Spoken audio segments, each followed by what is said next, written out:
The complete installation guide for logistic airbags, the solution for filling lateral voids in freight. After loading the cargo, determine the lateral void that needs to be filled. A center void of 12 inches or less is ideal, so you can push the freight to the walls of the trailer or container with the outward force of the airbag. Prepare the application area by making sure there are no sharp edges or points that may puncture the airbag.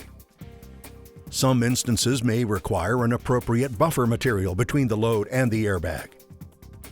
For consultation on type and size of airbag that is needed to properly secure your load, please contact a logistics specialist or refer to the technical specification sheets. Lift the valve cap on the airbag and make sure the valve on the airbag is closed.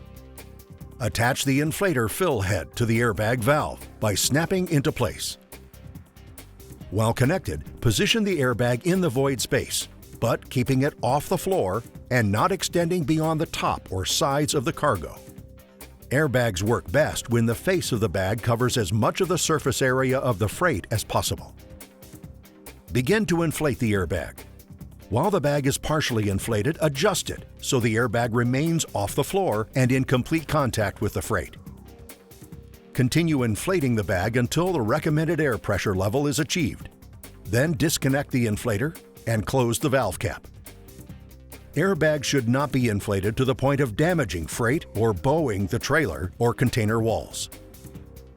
Caution: overinflating an airbag may cause freight damage, bodily harm, or cause logistic load bar or wedge products to fail.